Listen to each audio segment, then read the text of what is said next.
Assalamualaikum warahmatullahi wabarakatuh. A'udzubillahi minasyaitonirrajim. Bismillahirrahmanirrahim. Rabbi shrah li sadri wa yassir li amri wahlul 'uqdatam min lisani yafqahu qawli. Ya ba'du. Teman-teman, sahabat-sahabat semuanya, dimanapun kita berada ya, yang jauh di sana, yang dekat di sini, semuanya mudah-mudahan dalam lindungan Allah Subhanahu wa taala ya. Amin ya rabbal alamin. Bagaimana kabarnya? Semuanya sehat selalu ya. Insya Allah besok kita akan melaksanakan sholat Idul Adha. Mudah-mudahan kita mampu dan bisa melaksanakan sholat Id. Amin ya rabbal alamin. Yang mampu dan bisa jangan lupa silahkan berkurban. Nah, yang akan kami sampaikan pada kesempatan ini, pada kesempatan saat ini akan saya bacakan. Judulnya adalah Bidadari Dambaan Rasulullah SAW. Bidadari Dambaan Rasulullah SAW. Ini sangat menarik, sahabat. Nah, ada seorang bidadari yang didamba oleh Rasulullah SAW. Rasulullah itu salah satu nabi terakhir yang jumlahnya sebanyak 25 nabi. Salah satu nabi itu, Nabi Muhammad itu salah satu yang memberikan manfaat kelak. Ketika kita kelak hari kiamat, hanya salah satu-satunya Rasulullah yang bisa memberikan syafaat kepada kita ketika kelak hari kiamat.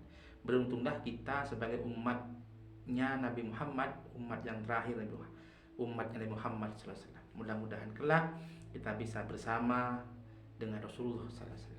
Amin ya rabbal alamin. Nah, ini bidadari dambaan Rasulullah. Apa maksudnya? Wa qalat ad-dunya mata wa khairun mataiha al-mar'atu sholihah. Wa qala sallallahu alaihi wasallam ad-dunya. Dunia itu apa? Dunia itu laksana perhiasan, dan sebaik-baiknya perhiasan dunia adalah wanita yang solihah. Itulah dambaan Rasulullah. Ad-dunya mata wa khairu mataiha al-mar'atu solihah. Subhanallah ya.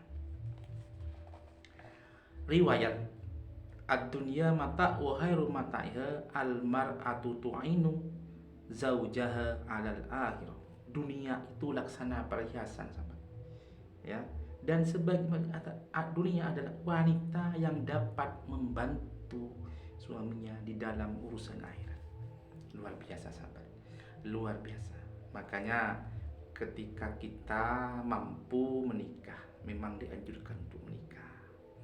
Dan kita sudah siap mental, ekonomi, secara ikhtiar dan lain sebagainya, kita siap. Jangan menunda-nunda menikah. Dan carilah wanita yang punya 4 kriteria, seperti yang video-video yang sebelumnya sudah saya sebutkan, biar menjadi bidadari dambaan Rasulullah sallallahu alaihi wasallam. Amin ya rabbal alamin ya. Terus Nabi Muhammad wa qala sallallahu alaihi wasallam mastaqadal mu'minu ba'da taqwallah khairul lahu min zaujah. Tak ada yang lebih bermanfaat bagi seorang mukmin setelah dia bertakwa kepada Allah Subhanahu wa taala, yang lebih baik baginya daripada memiliki istri yang solihah. Istri yang solihah. Cuma sahabat, semua ini tidaklah yang sempurna ya. Semua pasangan seperti apapun tidak ada yang sempurna. Pasti punya kekurangan. Kalau seorang suaminya ahli ibadah, suaminya baik, penyabar dan lain sebagainya, pasti istrinya kurang, ibadahnya kurang, pasti banyak kurang. Tapi ketika istrinya ahli ibadah, maka suaminya pun bisa jadi tidak penyabar, keras kepala dan lain sebagainya. Ketika berdua sudah serasi, sudah ideal, sama-sama ahli ibadah, bisa saja sahabat diuji dengan sakit. Yang sakit bisa suaminya, yang sakit bisa istrinya. Ketika lolos semuanya, istrinya tidak sakit, suaminya tidak sakit, kadang mertua kita yang rewel, mertua kita yang selalu ikut campur kepada urusan kita, mertua kita selalu menjadi penghalang dalam rumah tangga kita. Ketika rumah tangga enak, mertua enak, bisa saja sahabat akan diuji dengan kekurangan ekonomi. Kita diuji dengan fukara, diuji dengan wal masakin. Dan itu pasti sahabat akan menemui seperti itu. Kenapa? Karena dalam rumah tangga itu semuanya tidak ada yang mudah, semuanya memang butuh perjuangan yang berkelanjutan, perjuangan yang konsisten sahabat. Makanya jadilah bidadari dambaan Rasulullah sallallahu alaihi wasallam, apa yang saya sebutkan tadi itu.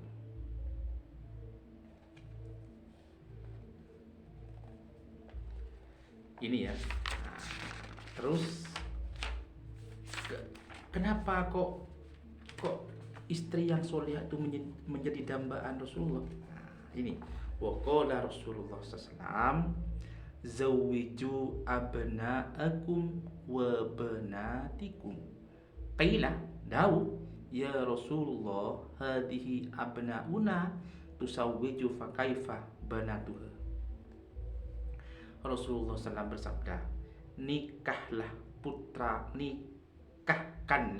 putra putri kalian. Wahai ya Rasulullah, ini putra putri yang telah kami nikahkan. Lantas bagaimana dengan putri putri kami? Rasulullah bersabda, hiasilah mereka dengan emas dan perak, baguskanlah pakaian mereka dan berilah mereka dengan pemberian yang baik agar orang muda mencintai mereka. Ini sahabat, anjuran keutamaan menikah. Ini sahabat, ada cerita seorang waliullah ahli ibadah dari kecil sampai besar, akhirnya dulu itu divonis menjadi waliullah. Yang pertama, yang A ya, saya tidak tahu namanya, cuma ceritanya begitu, khawatir salah mengucap saya. Si A, terus si B ini tidak begitu bagus ibadahnya, tapi punya istri sahabat. Jadi punya keluarga, punya istri. Terus satunya itu tidak punya istri tapi ahli ibadah dari kecil sampai besar. Nah, ketika kita beliau berdua, kedua-duanya ngumpul, terus ditanya oleh sebagian wali, ya waliullah, siapa yang terbaik di antara mereka? Nah, ketika sudah datang firasat atau sebatas mimpi itu, maka yang paling bagus itulah adalah si B. Karena kenapa kok si B katanya? Karena setiap amal ibadahnya si B itu ditambah pahalanya oleh Allah, ditambah derajatnya oleh Allah. Setiap ibadah itu dilipat gandakan 27 derajat. Kita belum menikah, maka kita akan satu atau dua. Tapi ketika berjamaah saja, ketika bersama istri, bersama keluarga, itu ditambahi sebanyak 27 derajat.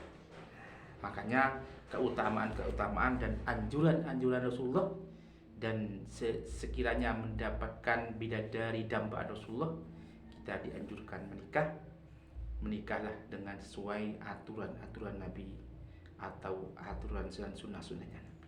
Kalau kita menikah hanya menimbulkan mudarat dan lain sebagainya, itu juga akan banyak mudaratnya yang pasti akan mengandung pahala.